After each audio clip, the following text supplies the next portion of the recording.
Blood tracked across the snow is a dead giveaway. But I had no choice. I was bleeding, freezing, and carrying the child of the most ruthless man in the kingdom. Conrad didn't love me. To him, I was merely a vessel for the next Alpha King. So I ran into the biting winter night, burying my scent under mud and pine needles. 5 years I kept us hidden. 5 years of peace. Then, the wolves started howling again. Ash rained down on the courtyard of Wolfsgate. It coated the cobblestones in a fine, grey film that smelled of charred pine and roasted meat. I stood by the heavy oak window of my chambers, watching the execution below. Conrad stood in the centre of the yard, his massive shoulders draped in the pelt of a bear he'd killed with his bare hands. He didn't use an axe on the rogue wolf kneeling before him. He used his claws. The sickening tear of flesh echoed up to my window, followed by the dull thud of a body hitting the stone.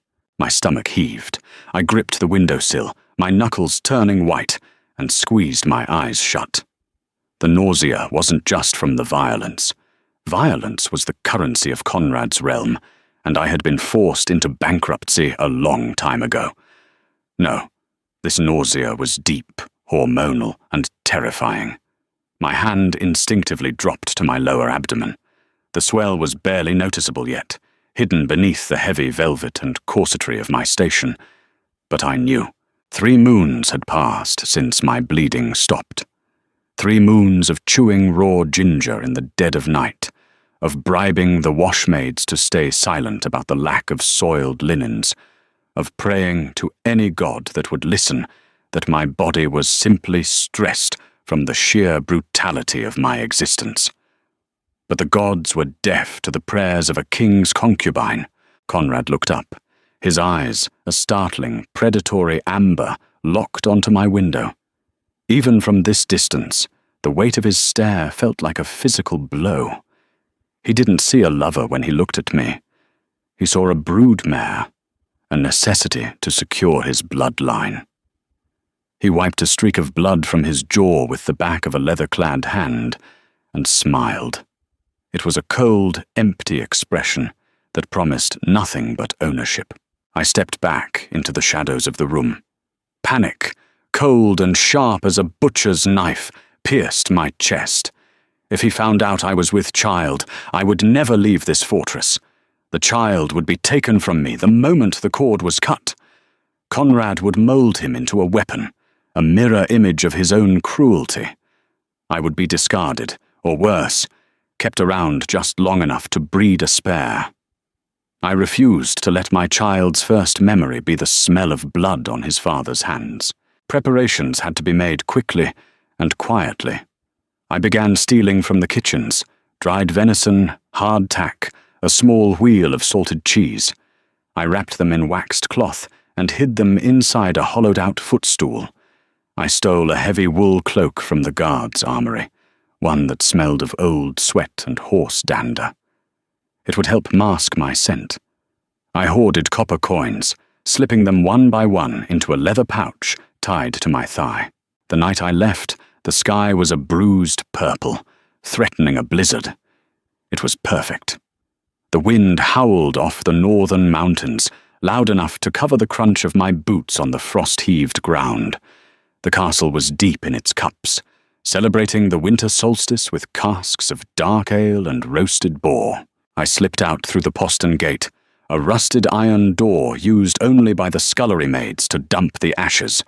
The hinges shrieked in protest, a sound that felt loud enough to wake the dead, but the wind snatched it away. I pulled the rough wool hood over my head and plunged into the tree line. The cold was absolute. It bit through my layers, settling into the marrow of my bones. I didn't stick to the paths.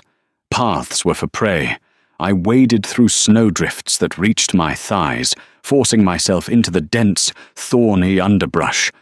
Brambles tore at my cloak and scratched my face, but I welcomed the sting.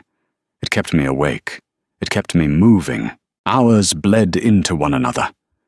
My lungs burned with every intake of frigid air. The weight in my womb suddenly felt heavy, an anchor trying to pull me down into the snow. Just a little further, I whispered to the dark trees. Just past the river, I knew the limits of a werewolf's scenting ability in extreme cold. Once the snow began to fall in earnest, it would bury my tracks and freeze my scent to the ground. But I couldn't rely on the weather alone. When I reached the banks of the Whitewater River, the water was a churning black mass choked with ice floes. I didn't hesitate. I waded in. The agony of the freezing water was a blinding white flash behind my eyes. My legs went completely numb within seconds. I pushed through the current, the ice battering my hips, threatening to sweep me away. I held on to the thought of Conrad's amber eyes, using the terror as fuel to pull myself up the opposite bank. I collapsed onto the muddy earth, gasping, shaking uncontrollably. I was soaked, freezing, and utterly alone in the deadliest wilderness in the kingdom. But as I looked back across the raging black water, I felt something I hadn't felt since the day I was dragged into Wolfsgate. Freedom. It tasted like blood and frost, but I drank it in deep. I forced myself to my feet. I had to keep walking. The Alpha King would not take my child. Survival is not a heroic endeavor. It is a series of desperate, ugly choices made in the mud. I spent the next 4 weeks moving like a ghost through the hinterlands. I slept in hollowed-out logs, buried under mounds of dead leaves to trap my body heat. I ate grubs dug from rotting bark when my stolen rations ran out. I lost a tooth to scurvy, and my hair grew matted with dirt and dried sap. The birth happened in an abandoned crofter's hut near the edge of the dead moors. There was no midwife, no warm water, no soothing words, just the shrieking wind tearing at the thatched roof and the terrifying, primal agony tearing my body apart. I bit down on a piece of boiled leather until my gums bled, stifling my screams. If a roaming pack heard me, I was dead. When my son finally slipped into the world, he didn't cry right away. For one heart-stopping second, I thought the cold had taken him in my womb. I wiped the fluid from his face with my filthy, trembling hands. Then, his chest hitched. He let out a wail that sounded less like a human baby and more like a pup's first howl. I named him Leo. Not a wolf's name. A man's name. 5 years later, the dirt beneath my fingernails was a permanent fixture. We lived in Oakhaven, a miserable little logging village tucked into a valley so deep the sun only touched it for 3 hours a day. The people here were hard, unsmiling folk who didn't ask questions so long as you pulled your weight. I chopped wood, I hauled water, I washed the village's filthy linen in the freezing creek until my hands were cracked and scarred. Leo grew fast. Too fast. At 4 years old, he had the height of a 7-year-old and a disturbing strength he couldn't yet control. He shattered a wooden bucket just by gripping the handle too tight. But it was his eyes that terrified me the most. They weren't my dull brown. They were amber, bright, piercing, and entirely predatory. Every time he looked at me, I saw the ghost of the man I had fled. "Mama, look," Leo said one afternoon, holding up a dead rabbit by the ears. We were behind our small, drafty cabin. He hadn't used a snare. There was a single, precise bite mark at the base of the rabbit's skull. I snatched the rabbit from him, my heart hammering against my ribs. "How did you catch this, Leo?" I snapped, my voice harsher than I intended. He flinched, his small shoulders dropping. It was slow. I was fast. "We don't hunt with our teeth," I hissed, dropping to my knees and grabbing him by the shoulders. I shook him, just a little. "I told you. You use a knife. You use a trap. You never let anyone see you run on all fours. Do you understand me?" Tears welled in his amber eyes. "I'm sorry, Mama. I was just hungry." Guilt, heavy and suffocating, washed over me. I pulled him to my chest, burying my face in his dark hair. He smelled like pine needles and dirt, a scent entirely his own. "I know, sweet boy," I whispered into his hair. "I know. But we have to be careful. The bad men are always looking." I buried the rabbit deep in the woods. I couldn't risk the village butcher recognizing the teeth marks. It was an exhausting, paranoid existence. I slept with a rusted iron dagger under my straw pillow. I memorized every face in the village. I watched the tree line like a hawk waiting for a field mouse. The illusion of safety shattered on a Tuesday. The village square was ankle-deep in freezing mud. I was hauling a basket of wet laundry toward the drying lines when I heard the heavy, rhythmic thud of destriers. War horses.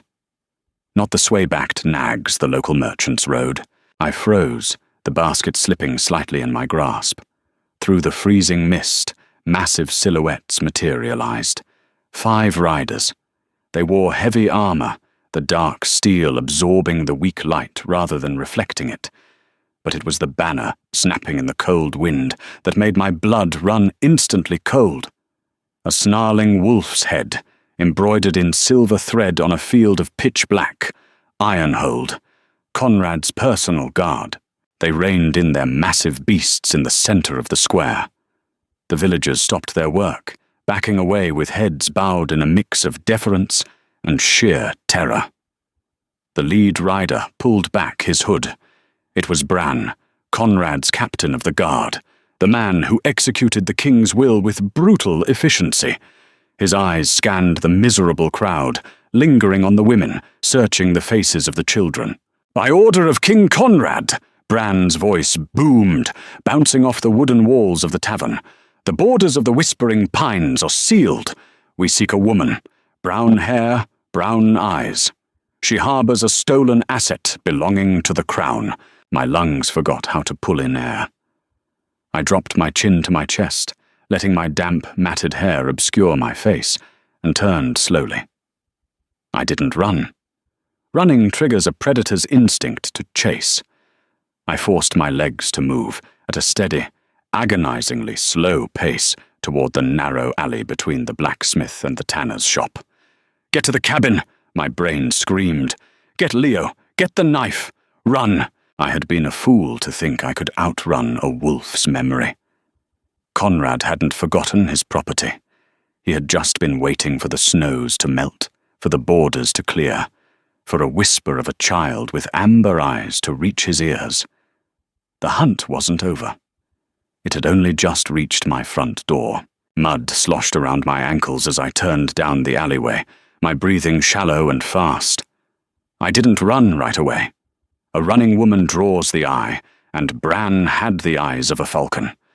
I forced myself to walk with the same beaten, exhausted gait as the other village women, keeping my head ducked, my wet hair clinging to my cheeks.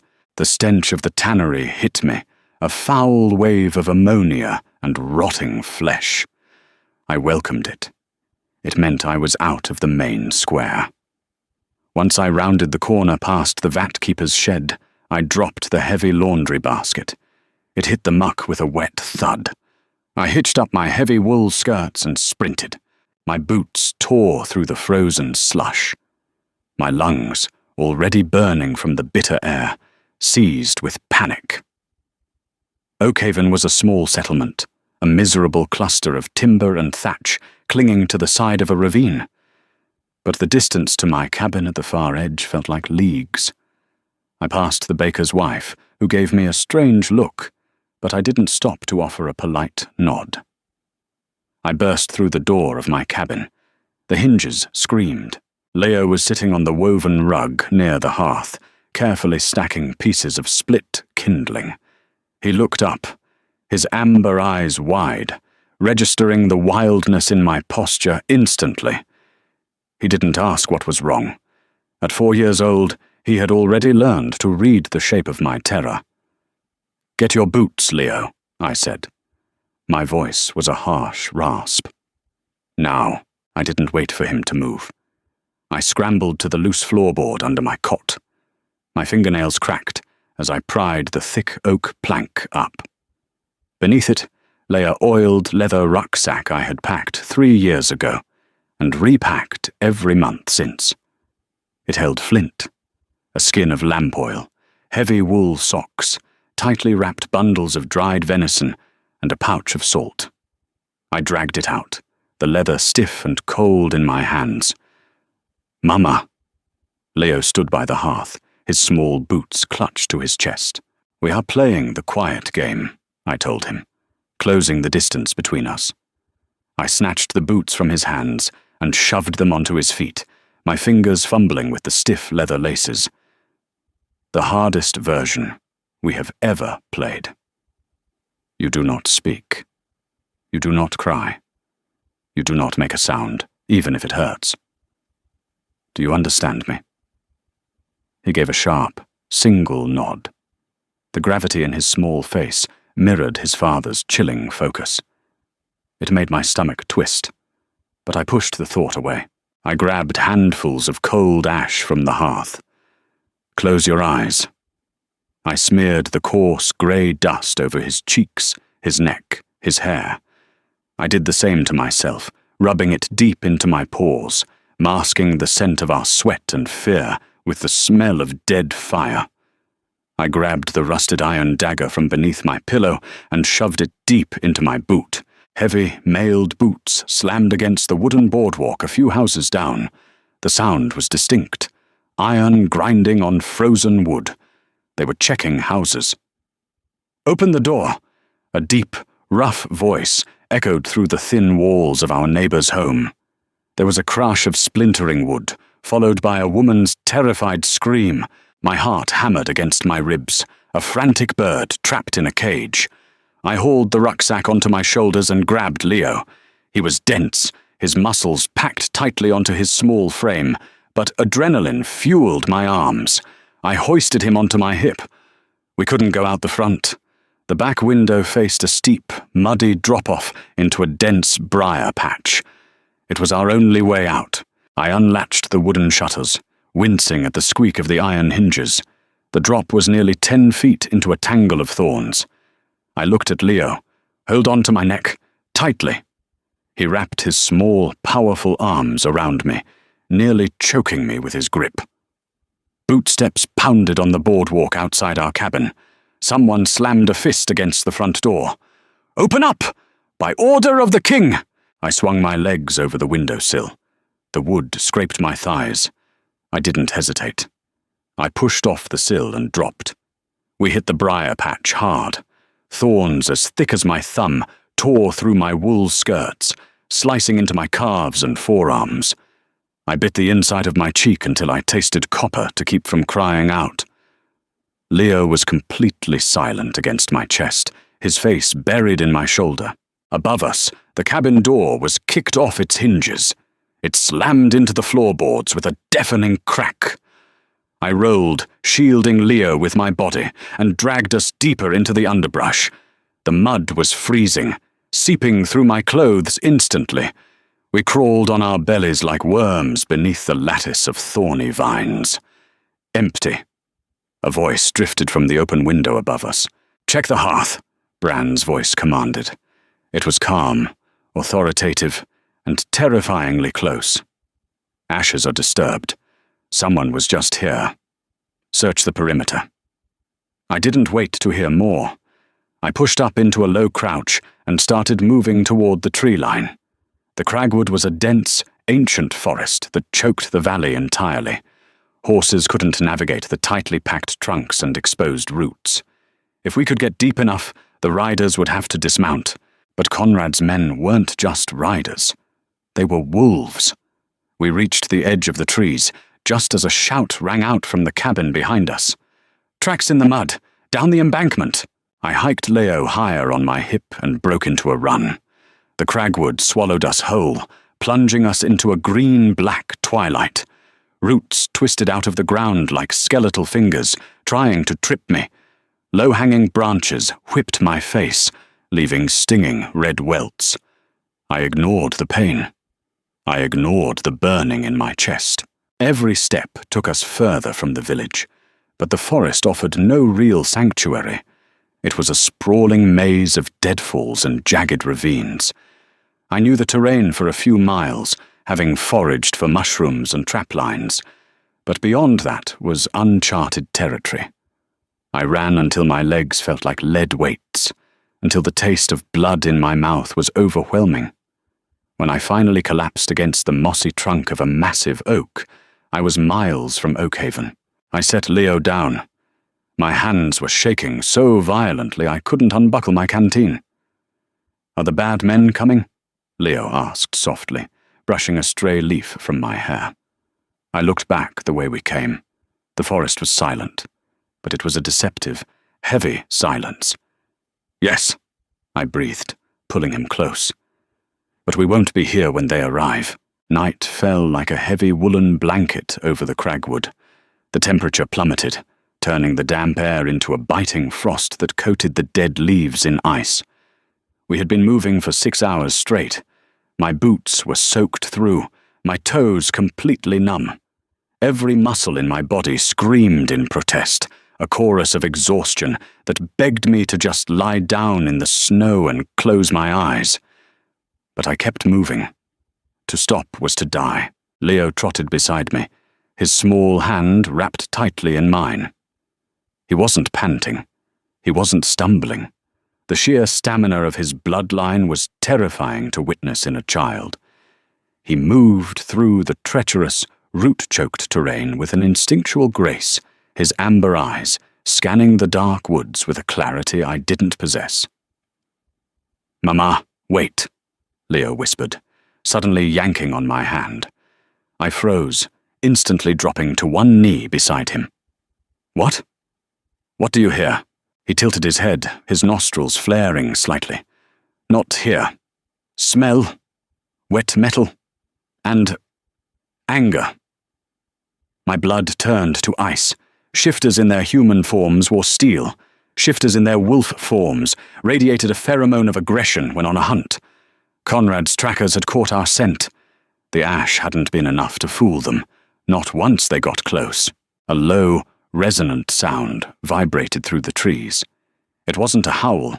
It was a clicking, rhythmic chuffing. The sound a massive predator makes when it's communicating with its pack. They were spreading out, flanking us. "We need to hide," I breathed, my eyes darting frantically through the darkness. The forest floor was too open here. We needed cover. Over there, the rocks. A jumble of massive, moss-covered boulders sat at the base of a steep ridge 100 yards away. It formed a natural overhang, a small, shallow cave. I grabbed Leo and scrambled toward it, ignoring the burning in my lungs.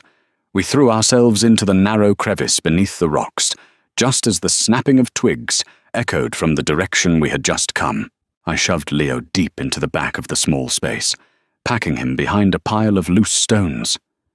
"Do not move," I mouthed to him, pressing a finger to my lips. I drew the rusted dagger from my boot. It felt pitifully light in my hand, a sliver of corroded iron against monsters built of muscle and rage. I crouched near the opening of the rocks, pressing my back against the damp stone, and waited. The crunch of boots on frozen leaves grew louder, slow, deliberate. The tracker was in human form, likely because the thick brush made shifting into a massive dire wolf impractical. A shadow separated itself from the trees. He was huge, his shoulders as wide as a doorway, wrapped in dark leather armor.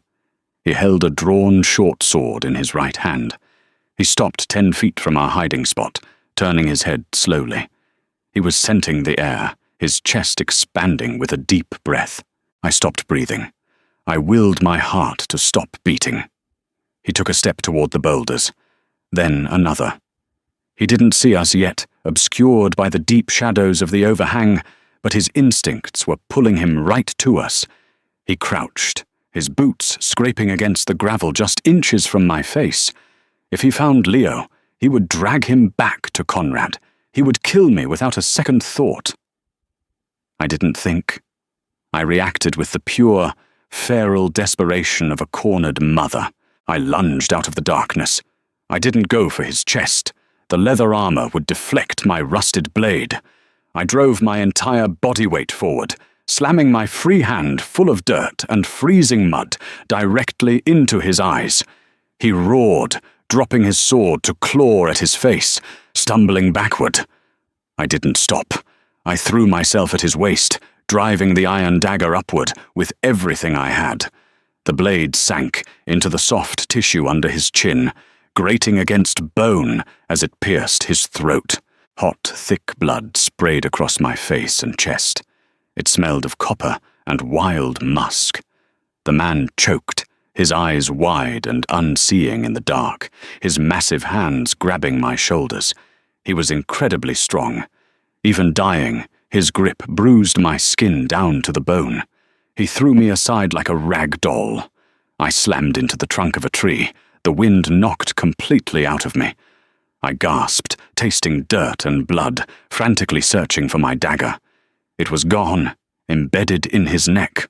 The tracker took 2 stumbling steps toward me, blood pouring over his leather armor. He reached for his belt, pulling a hunting knife. But his knees buckled. He crashed face first into the freezing mud, his body convulsing once, twice, and then going completely still. Silence slammed back into the forest, heavy and suffocating. I dragged myself to my feet, my body shaking so hard my teeth clattered. I stood over the dead man, wiping the hot blood from my eyes with a trembling hand. I had killed a king's guard. There was no going back now. Conrad would burn the entire continent to find me. Mama! I turned, violently flinching.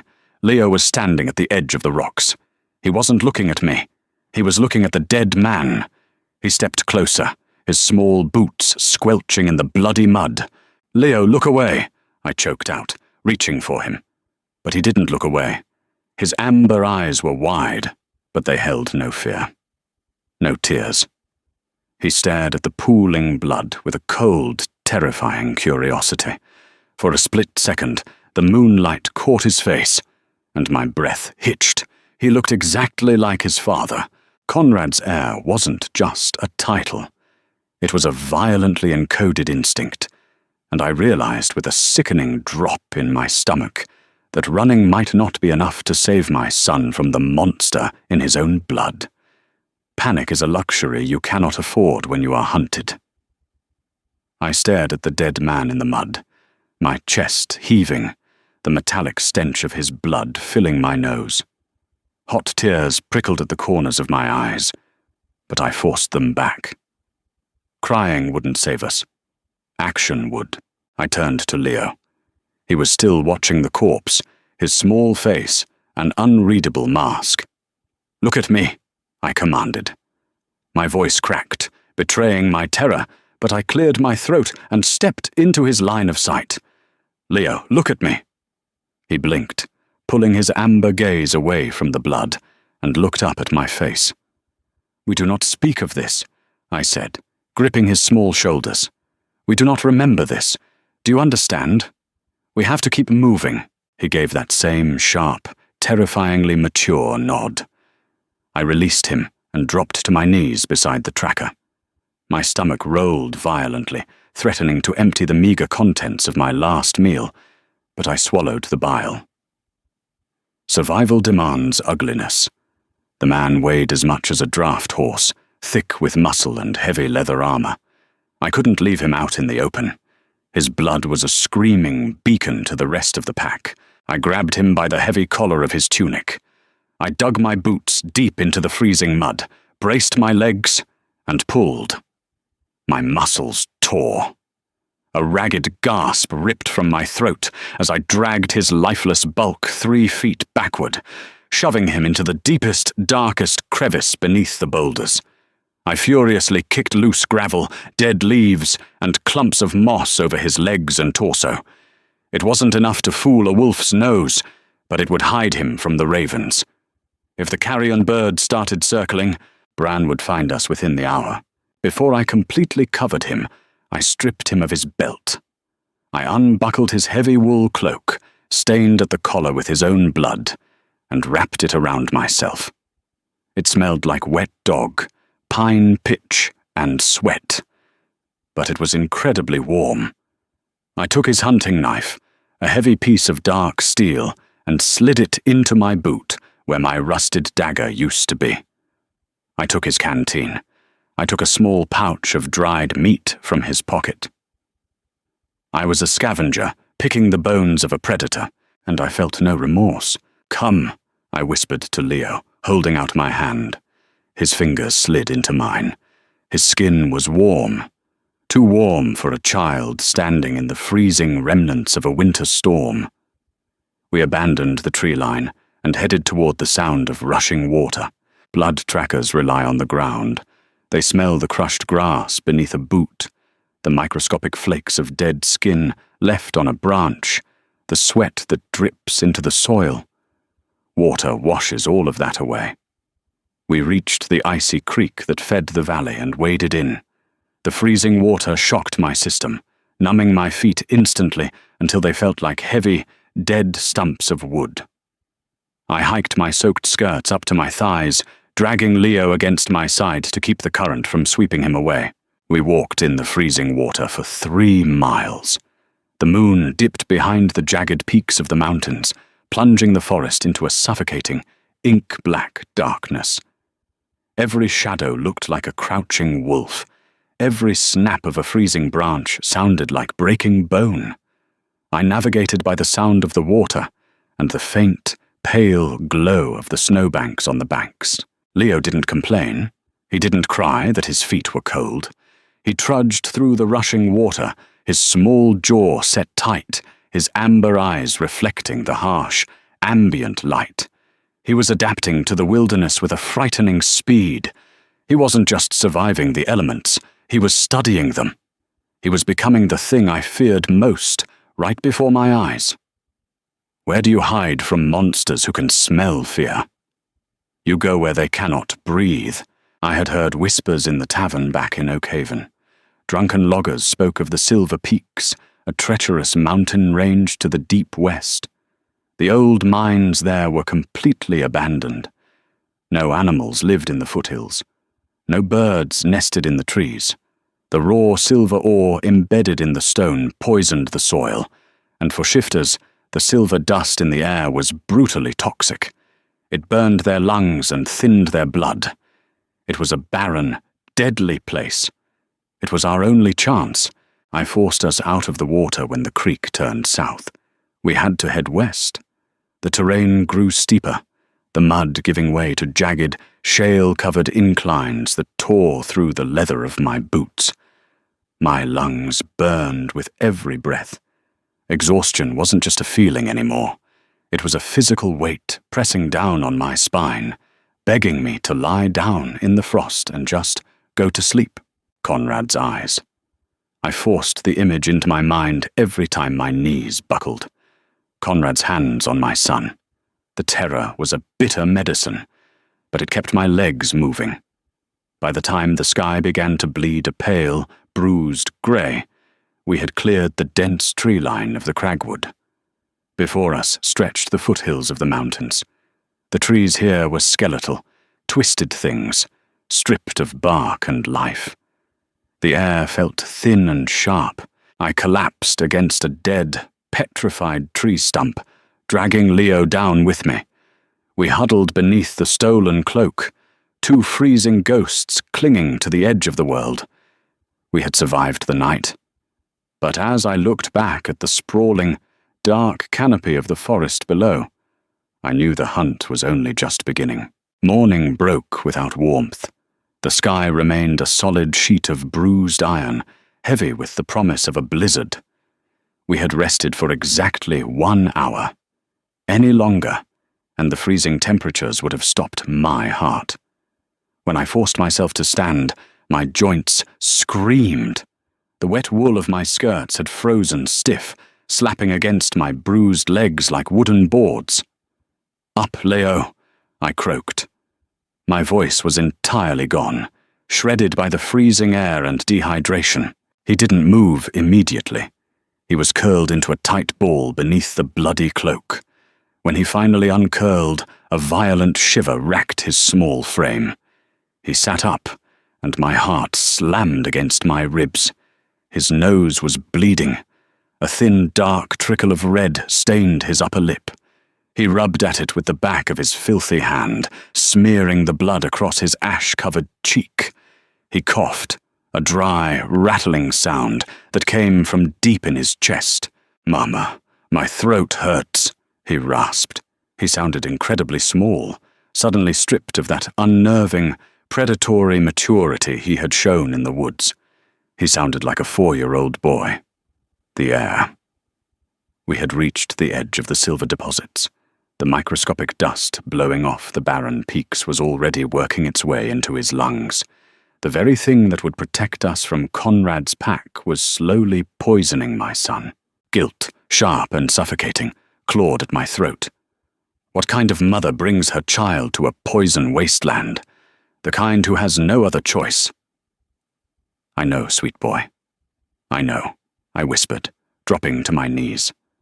I pulled my canteen from my hip, uncorking it with numb, clumsy fingers. The water inside was slush, half frozen.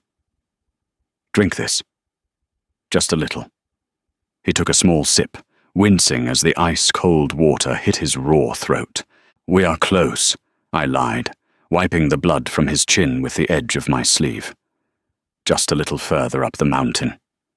Then we can rest. Real rest. The bad men cannot follow us up there." I hoisted him onto my back. He was heavy, but his legs were too short to navigate the treacherous, jagged shale of the foothills. He wrapped his arms around my neck, burying his face into the collar of my cloak. I gripped his thighs and started climbing. The ascent was brutal. There was no path, only a chaotic jumble of grey rock and dead earth. The air grew thinner, carrying a sharp, metallic tang that tasted like an old coin placed on the tongue. My own lungs ached, but it was nothing compared to the hacking coughs that shook Leo's body every few minutes. Every cough felt like a knife twisting in my gut. By midday, the snow began to fall. It wasn't a gentle dusting. It was a driving, horizontal sheet of ice that blinded me and coated my eyelashes in frost.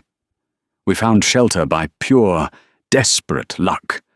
A fissure in the cliff face, hidden behind a rock slide. It was an old prospector's tunnel, the wooden support beams rotting and sagging under the weight of the mountain. I ducked inside. The air was stagnant and dry, smelling heavily of raw earth and that sharp, metallic sting.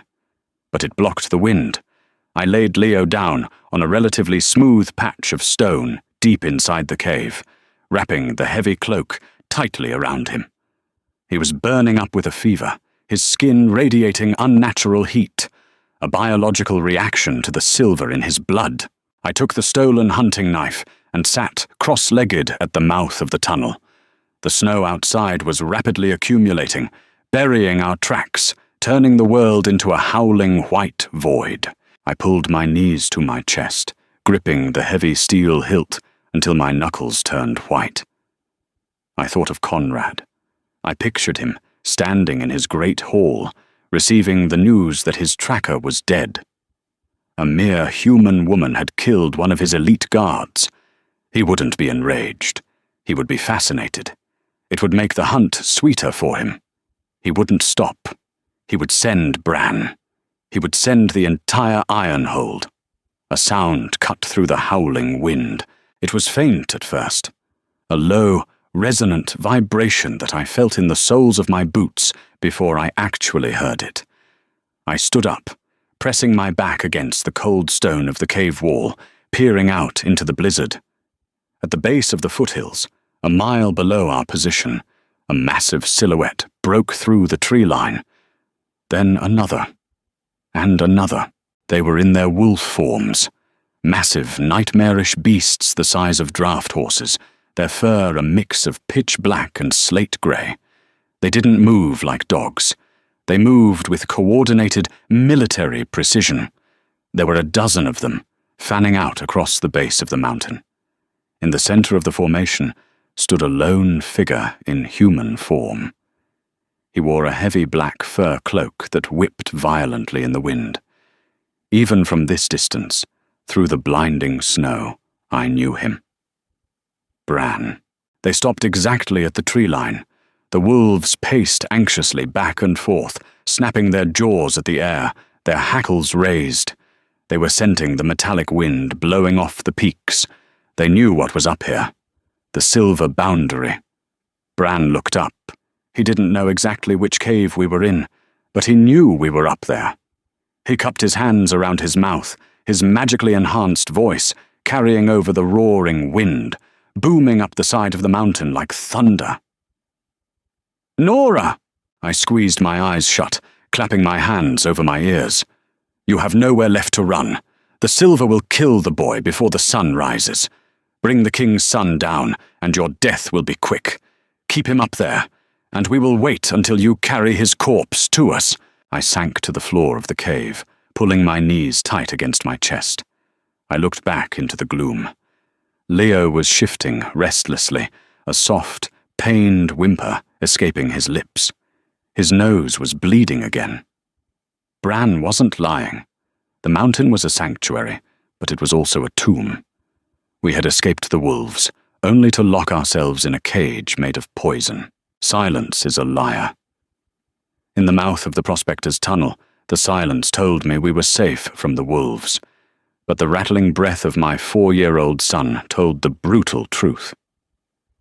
Time was killing him.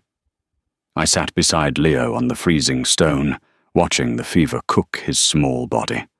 The silver dust in the air was invisible, but I could taste its bitter, metallic edge on my own tongue. For a human, it was a harsh irritant. For a shifter, it was ground glass in the bloodstream. I pulled the stolen canteen from my belt. It was completely frozen.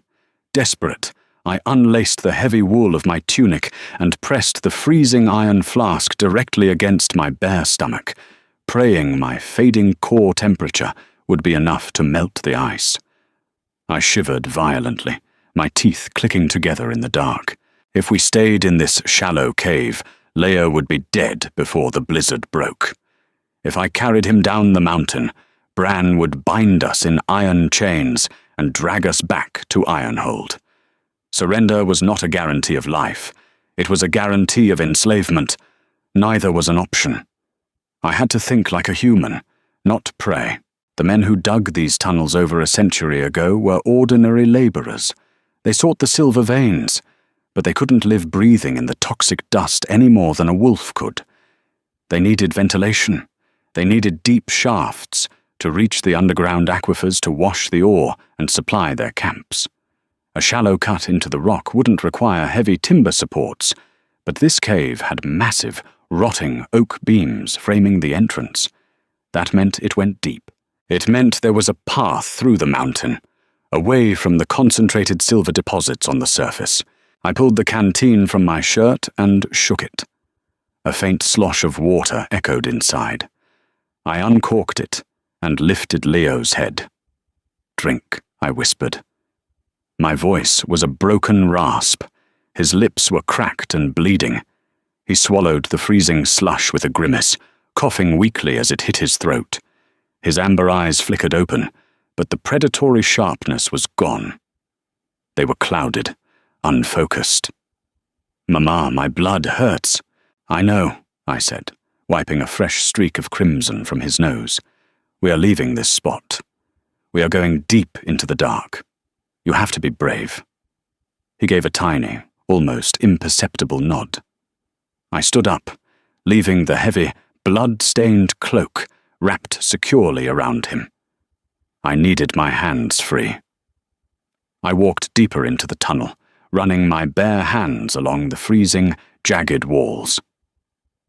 10 paces in, the ambient grey light from the blizzard vanished completely. I was blind. I dropped to my hands and knees, sweeping the stone floor. It was thick with dust, rubble, and the scattered, petrified droppings of long-dead bats. My fingers brushed against something hard and cylindrical, a piece of wood. I traced its shape, finding a heavy iron band at one end.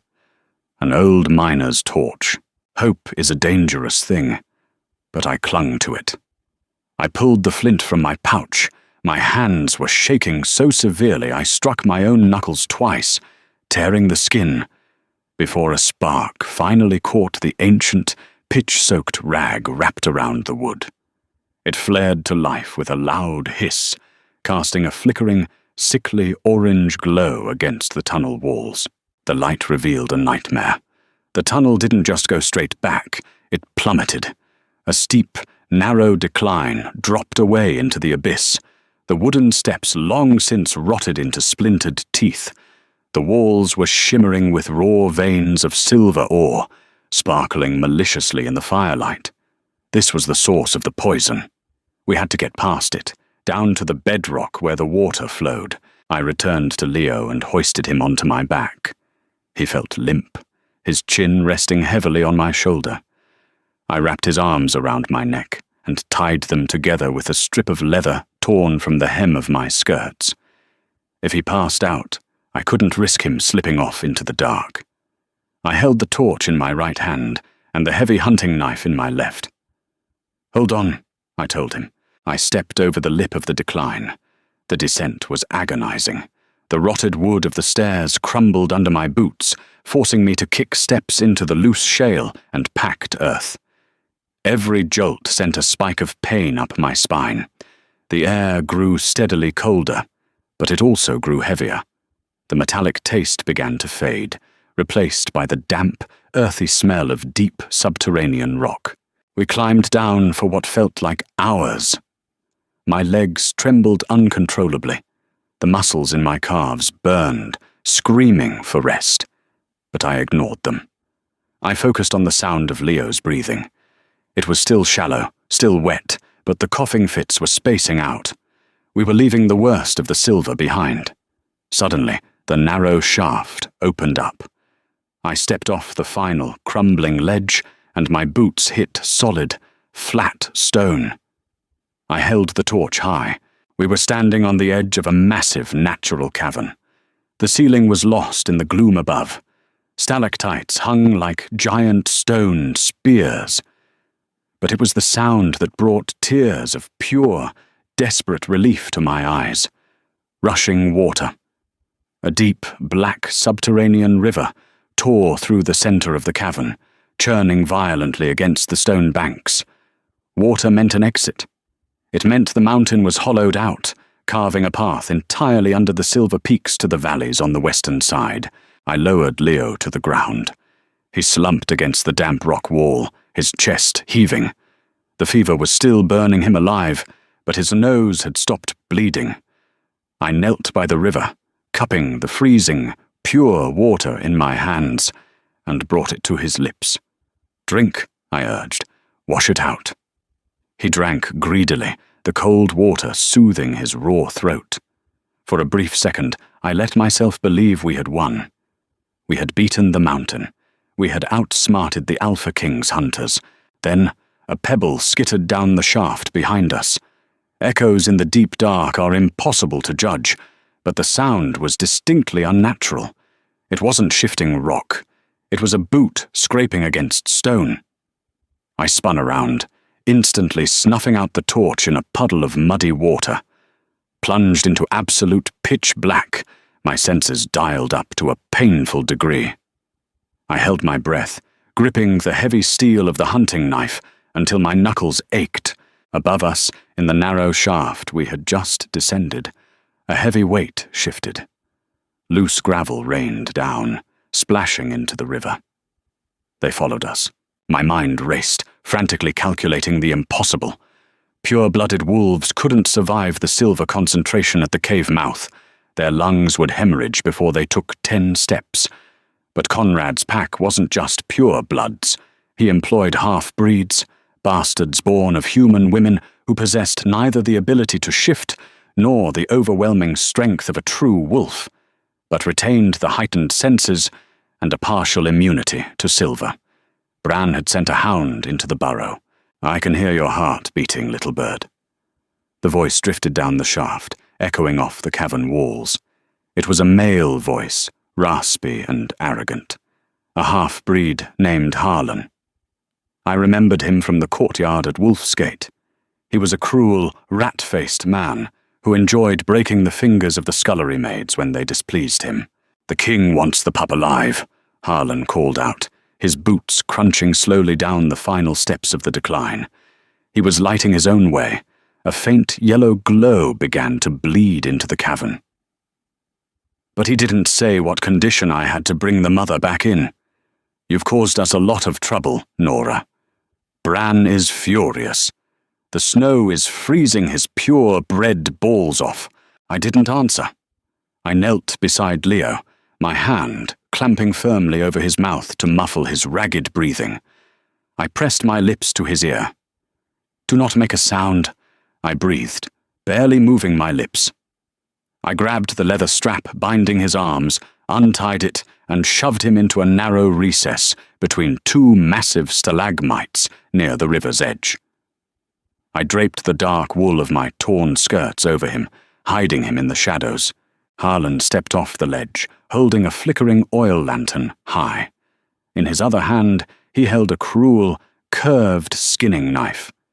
He was a large man, though not as massive as a true shifter, wearing boiled leather armor and a thick scarf wrapped around his mouth and nose to filter the remaining silver dust. He swung the lantern, illuminating the edge of the rushing black river. He didn't see me yet. I was pressed flat against the damp stone, 10 feet to his left, enveloped in the heavy shadows outside the lantern's reach. "Come now," Harlan sneered, stepping closer to the water. He kicked a loose rock. "There's nowhere to go. That river goes underground for another 5 miles before it hits daylight. You jump in there, you drown in the pitch black. Just hand over the boy." I tightened my grip on my knife. I couldn't outrun him. The terrain was too treacherous, and Leo was too weak to carry in a sprint. If Harlan found the boy, he would slit my throat and take him.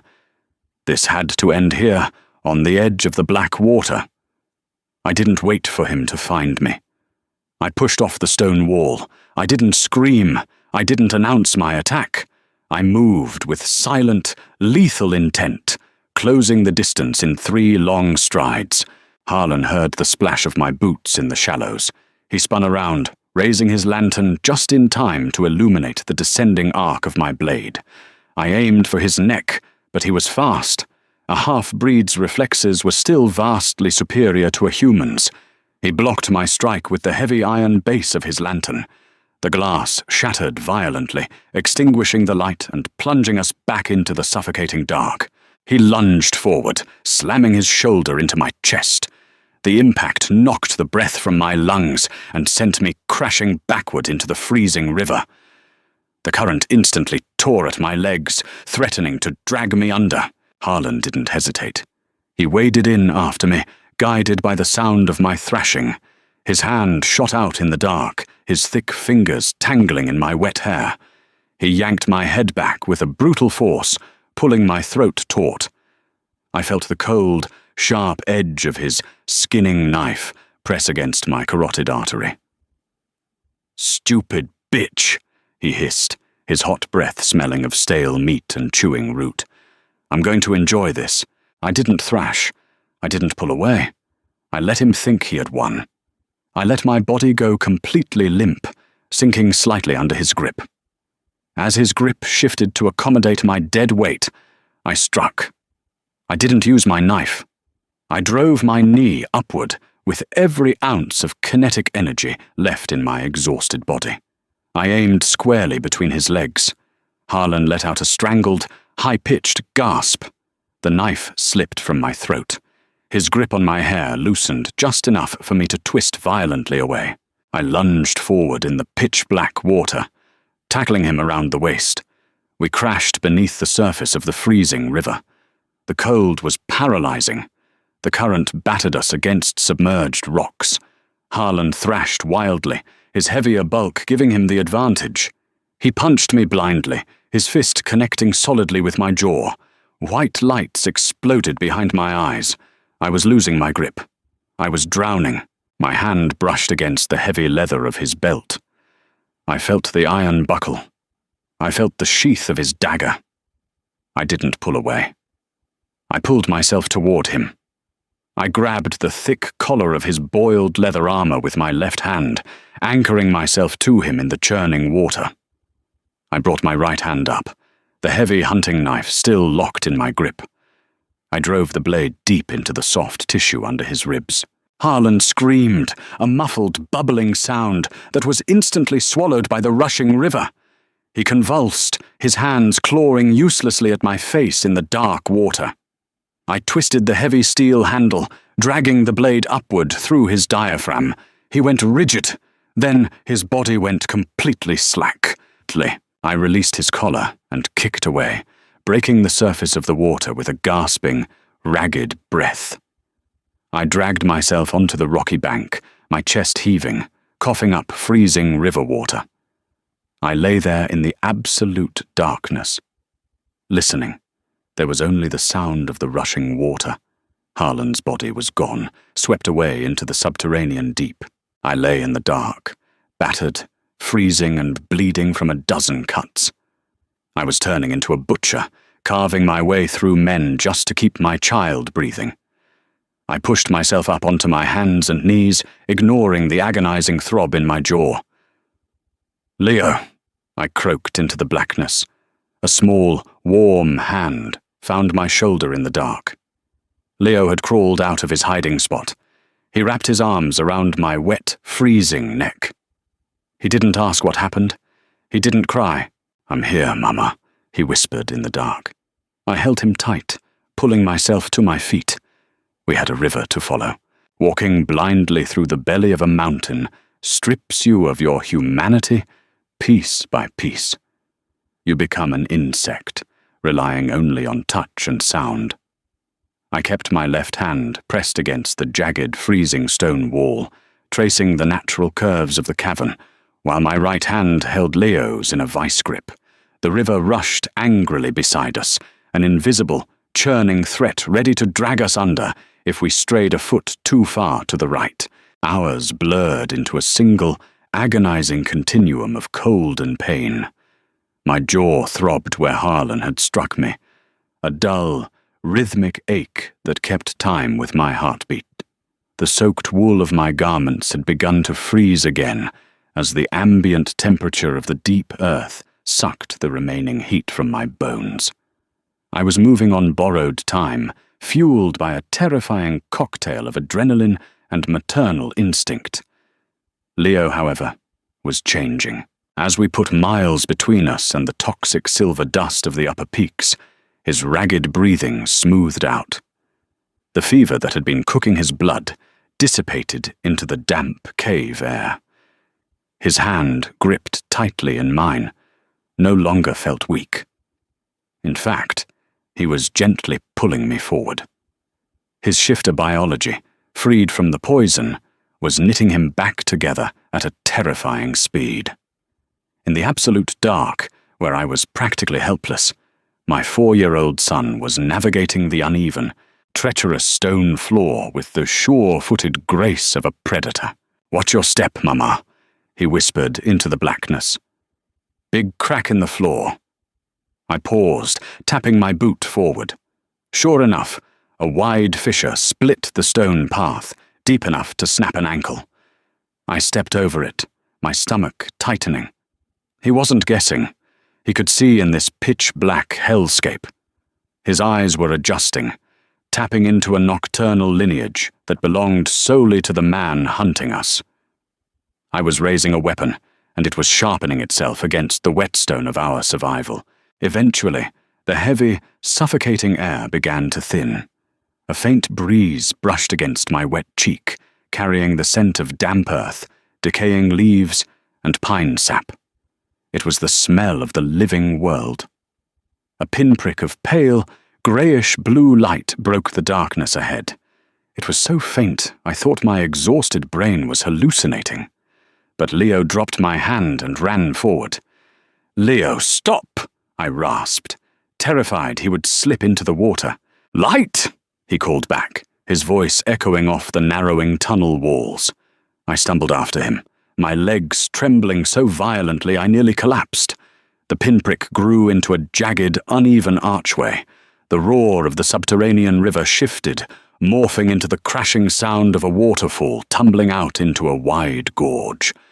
I pushed through the final stretch of the tunnel, shielding my eyes as we broke out into the freezing dawn. We stood on a narrow ledge overlooking a vast, untamed valley. This was the Western Reach, endless miles of dense, ancient evergreen forests stretching toward a distant coastline.